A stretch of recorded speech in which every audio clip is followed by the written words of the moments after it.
Have you ever heard a story that makes you stop, look around your own house, and think, what if something like that is standing right behind me right now? Yeah, that's the kind of story we're getting into today. Because Borley Rectory wasn't just haunted, it was alive, or at least everything inside it acted like it was. And the creepiest part, everything you're about to hear was documented, witnessed, recorded, not folklore, not a campfire tale. This is England's most haunted house, and the fear it created was so real. People refused to spend a single night inside after sunset. All right, breathe in. We're going back to Essex, England, a peaceful countryside in the late 1800s, where a lonely building stood with ivy-covered walls and windows that looked like half-closed eyes watching everything around them. Borley Rectory. Even before the first stone was laid, locals whispered that the land was wrong, that something beneath the soil never wanted to be disturbed. And when the rectory was built, it didn't take long before the house started responding. And that's where I, as someone who's spent 25 years digging into the darkest corners of the paranormal world, want you to pay attention, because this story hits on every human nerve we try to avoid. Fear, guilt, curiosity, trauma, the unknown. And because the damn thing actually happened, it becomes way too easy to imagine that it could happen to anyone. Even you. This is part 1. The beginning and the first signs that Borley Rectory was never an ordinary house. Before the rectory existed, the land itself already had a story about a forbidden love between a nun and a monk. Now, normally, stories like this stay folklore. But the problem, people kept seeing the nun. A woman dressed all in black, wandering silently across the grounds, hands clasped like she was holding on to grief she never escaped. Women prayed when they saw her. Men walked away pale and trembling. Kids ran. Even without ghosts, children always know when something is wrong. But the real terror wasn't her. It was the way she appeared, always at dusk, never looking at anyone, but always moving toward the exact spot where, according to the old story, she was bricked alive inside a wall after being caught with the monk. That's how Borley's reputation began. Long before the first haunting. In 1863, Reverend Henry Bull moved into the newly built rectory with his family. Good people, warm, orderly, the kind of family you wouldn't expect the supernatural to mess with. But Borley Rectory wasn't picky about its victims. Within 1 week, the family saw the black-clad nun standing just outside the garden. Not once, not twice, almost every evening. Henry tried ignoring it. He told the family, it's imagination, a trick of the light. But, you know, emotional connection hits hard when something refuses to leave you alone. When you see something night after night, your brain stops arguing. Your body starts reacting. Fear becomes routine. Soon, the footsteps started. Heavy, slow, like someone walking the length of the hallway, and stopping right outside the bedrooms. The Bull children used to hide under their blankets and cry quietly, not because they saw something, but because the sound was too real to be dismissed. And that's the dangerous thing about Borley Rectory. The hauntings weren't theatrical. They weren't grand. They were subtle and intimate, the kind of things that get under your skin because they feel possible. One night, Henry's daughters were playing in the hallway when they heard a tapping sound behind them. They turned nothing. They stepped forward 3 taps against the wall. One of the girls tapped back, just once, and the house replied. That right there is the turning point. Most hauntings are residual echoes of the past. Non-intelligent, but this was interaction, acknowledgement, a presence aware of them. The girls ran screaming. Henry still tried to keep things calm, but even he couldn't explain the night he walked into the dining room and saw something impossible. A dark figure, tall, thin, with no face, sitting at the head of the table like it was presiding over a meeting of the dead. It vanished the moment Henry stepped closer, but the chair stayed pulled out, and Henry never touched that chair again. See, this is where the psychological depth of the story kicks in. Most people think when a haunting becomes that extreme, families run. But they don't. Humans cling to the familiar even when the familiar becomes terrifying. Henry wanted answers. He wanted confirmation. He wasn't losing his mind. And that's the hook Borley Rectory used on everyone. It traps you between fear and curiosity. Because a haunting is horrifying, but understanding a haunting, that's addictive. The bulls stayed for decades. Multiple witnesses, neighbors, travelers. Even a postman reported seeing a phantom horse-drawn carriage racing through the property at impossible speed. No sound, no wheels, just pure motion, like a memory forced into the present. One man described it like this: it wasn't passing through the road, it was passing through time. That detail mattered. It meant the haunting wasn't just ghosts, it was layers of past trauma replaying themselves, trapped inside the land. And Borley Rectory was the stage they performed on. As the years passed, the phenomena escalated. Objects moved on their own. Whispers echoed behind closed doors. Shadows darted across rooms too quickly to be human. And then there were the scratches. Not claw marks, not violent marks, just messages. Long, dragging lines across the walls, as if someone was trying to tell the family something but didn't have the voice to say it. Psychologists today might call it projection, or mass hysteria, or trauma imprinting itself on the environment. But if you ask me, after 25 years of dealing with cases like this, Borley felt less like a haunted house and more like a wounded one. A place storing every emotion, every fear, every secret the families brought into it. Here's the strange part. Not everything in the house felt evil. Some presences seemed sad, some felt desperate, some felt angry, and some just wanted to be noticed. That's the moral gray area of Borley Rectory. Were these spirits tormenting the living? Or were they the ones tormented, trying to reach out from the darkness? Not everything that haunts is malicious. Sometimes it's lonely, and loneliness can become dangerous. After Henry Bull died, the activity calmed, just for a moment. Then it returned with a vengeance, louder, stronger. Like the house realized it lost one of its anchors and wanted to reclaim the space. When Henry's son took over the rectory, the hauntings became darker, more confrontational, more intelligent. People began saying the land wasn't haunted, the family was. And this is where part 1 ends.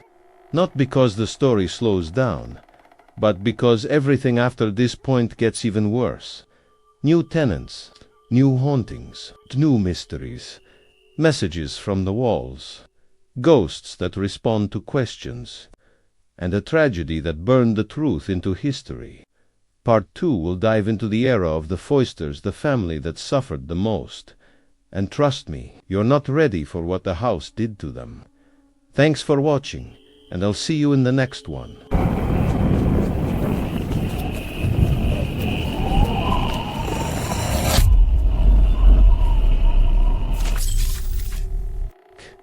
Before we dive back in, let me ask you something. Have you ever noticed how the human mind can endure fear until it realizes the fear is real? That's exactly what happened in Borley Rectory. Because in this part of the story, the haunting stops being strange noises or ghostly sightings.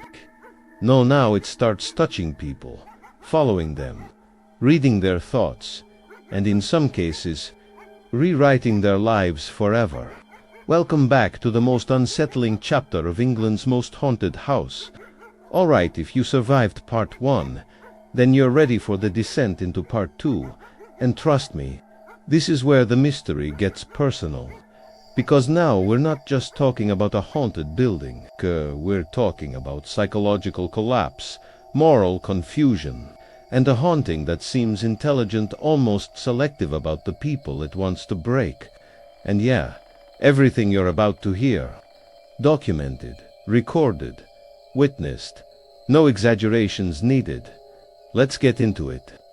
When Reverend Foister left Borley Rectory, the church tried to quietly move on, but in 1928, Reverend Guy Smith and his wife Mabel moved and determined to restore the place and clear its reputation. On their very first night, Mabel discovered something small but psychologically devastating.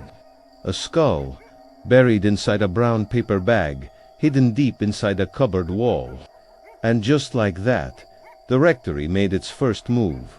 But the bizarre part, it wasn't just the skull. It was how Mabel described the atmosphere after finding it, like the house was suddenly awake, aware, interested. Doors started opening by themselves. Footsteps followed her down the hall, and when she tried to ignore it, that's when the handwriting appeared. This is where the story becomes emotionally disturbing, because the written messages weren't random symbols or some childish scribbles. They were, "Please," short, desperate, human, scrawled across the walls in shaky handwriting. "Please help me." Another one, "Marianne, please stay."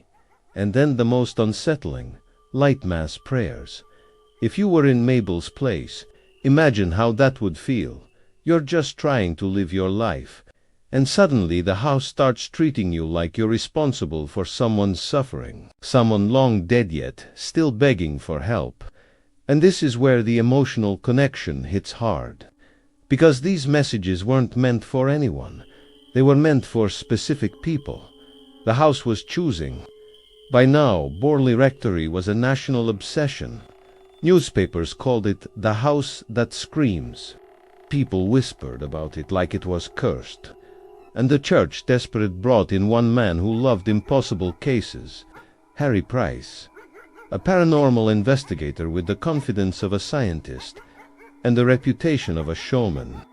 Price arrived with a team, cameras, notebooks, gadgets, basically the 1930s version of a ghost hunting army. And the moment they stepped in, the haunting went from spooky to hostile. Objects flew across rooms, stones dropped from the ceiling, windows shattered in front of multiple witnesses. But what truly terrified the team wasn't what they saw.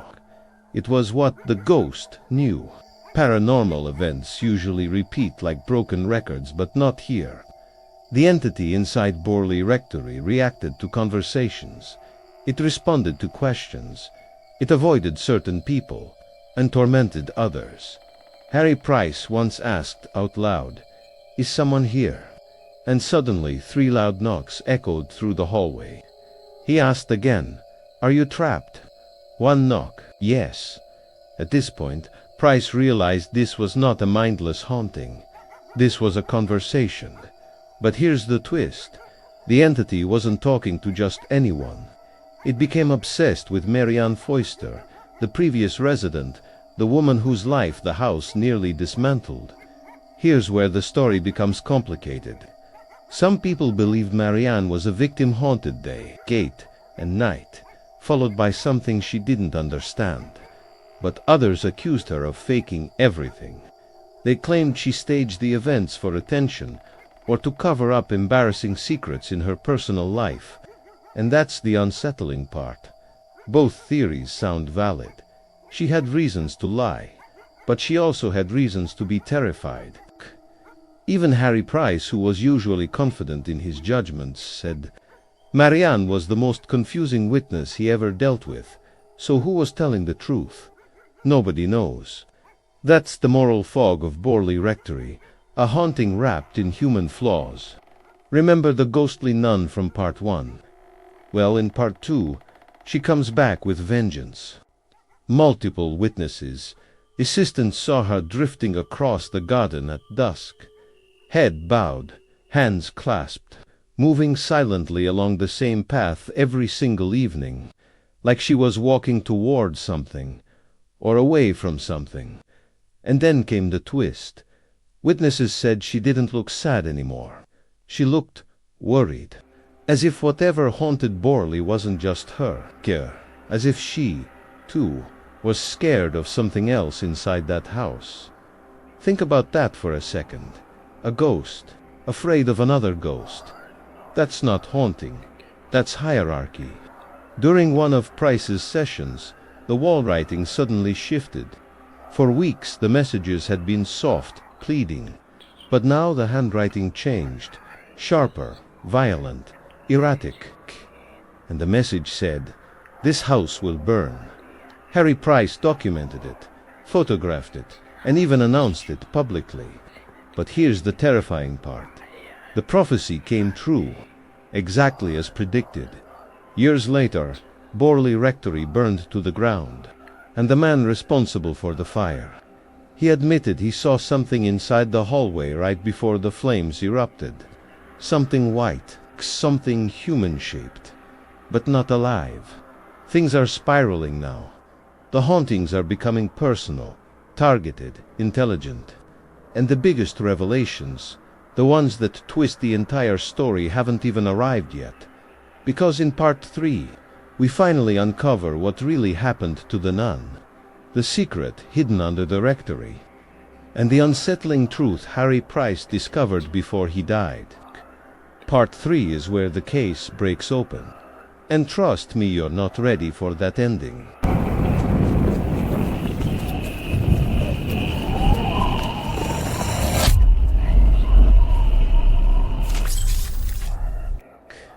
Have you ever heard a place scream even after it burns to the ground? Because Borley Rectory did. And tonight, we're going back into the ashes. Alright, this is part 3, the final chapter of the most disturbing, haunting I've ever studied in my 25 years as a paranormal investigator.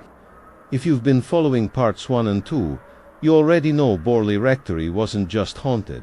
It was hungry, It fed on fear, obsession, and something darker. And no matter how many priests walked through the door, no matter how many investigators tried to explain it, the house always found a way to speak. Now in part 3, we're talking about what happened after the Foysters escaped, after Harry Price moved in, and after the house finally burned. Because, trust me, the ending of Borley Rectory is the part that'll stick with you long after this video ends. When Harry Price returned to Borley, he wasn't the same researcher from part 2. He wasn't curious anymore. He was obsessed. And obsession is exactly the kind of energy Borley loved. Price brought a whole new team of volunteers, students, researchers, skeptics, people who thought they were strong enough to handle just another haunting. Spoiler, they weren't. The moment they stepped inside the rectory, the atmosphere changed like walking underwater, thick, cold, and heavy. One volunteer later wrote in her diary, "The house felt aware of us, like it was waiting for something, or someone." And that's when the messages started again. Not in pencil like before, not on the walls. This time carved into wood, gouged deep like claws. "Don't leave me, Mary." No escape. These weren't the pleas of a trapped soul anymore. These weren't the pleas of a trapped soul anymore. These were demands. The phenomenon was changing. It wasn't echoing the past. It was responding to the present. The haunting had become active, intelligent, focused, and then it chose its next target. Her name was Helen Glanville, a young volunteer barely in her 20s, bright, sharp, zero belief in the supernatural, which, in places like Borley, is basically an invitation. She started hearing footsteps behind her, only when she was alone. 6. She felt cold fingers brush her hair when nobody stood near her, and every time she walked down the hallway, doors closed softly behind her, one by one, as if shepherding her somewhere. At first, Helen laughed it off, but Price didn't. He'd seen this before, and he knew exactly what Borley was doing. It was choosing a new Marianne Foyster. One night, Helen woke up screaming because someone, or something, had whispered directly into her ear, "I watch you." Her colleagues found deep red welts on her neck, shaped like fingerprints, and that's when Harry Price made the worst decision of his career. Instead of pulling Helen out, he kept the experiment going. Because he needed answers, he needed proof, he needed Borley to reveal itself. This is where the moral ambiguity hits hard. Price wasn't evil. He wasn't careless. He was human. Humans get obsessed. Humans cross lines. And Borley Rectory, it loved crossing lines. To break the cycle, Price brought in a medium named Blanche Cooper, her trance session. Inside the rectory is still one of the most disturbing recordings in paranormal history. During the séance, Blanche's voice changed low, broken, foreign. She whispered, "A nun murdered, a secret child, a betrayal, and the house remembers everything." Then her voice rose, shrill and shaking. "They will burn, the house will burn, the bones will rise, and the truth will be found." Everyone froze, because this wasn't just a haunting anymore. It was a prophecy, and it came true. On February 27, 1939, the rectory burst into flames. No one knows how it started. Some say an oil lamp fell over. Others say the fire began from the inside, as if ignited by something unseen. Neighbors reported screams coming from the house long before the flames reached the windows. Deep, echoing, human and not human. Firefighters swore they saw a figure, a woman in black, standing at a second-story window even though that floor was already burning. When the building collapsed, people reported hearing a single, loud, echoing bang, like a drum. A death knell, But the creepiest part, once the wreckage cooled, investigators found a skull buried near the ruins. A woman's skull, jaw shattered, exactly where the medium said the bones will be found. You'd think the story ends there. House burns, mystery solved, goodbye forever. But Borley doesn't do neat endings. After the fire, villagers reported seeing windows where no house existed, shadowy figures walking through empty air, lights moving through the trees, a monk pacing the old path. And multiple locals claimed they still heard tapping, like someone drumming in the ruins. When paranormal researchers visited years later, their equipment picked up something impossible. Shallow, rhythmic vibrations in the soil, like a heartbeat. Harry Price never solved Borley Rectory. In fact, he died still trying to understand it. And Helen Glanville, the girl the house chased, she left paranormal research forever. Wouldn't talk about Borley again. Not once. Here's the thing. Borley isn't just a ghost story. It's a mirror. It shows us our own potential for obsession, just like Harry Price. It plays on our deepest fears, just like it did with Helen Glanville. The records, the photos, the diaries, it all feels so real because it was. This house didn't just haunt rooms. It haunted minds. Even the heroes crossed lines, and the final fire solved absolutely nothing. If anything, it made the haunting louder. Borley Rectory didn't die.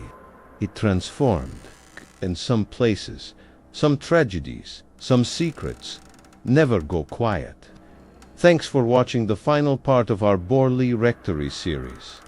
If this story stuck with you, make sure to subscribe for more deep dives into the unexplained. Stay curious,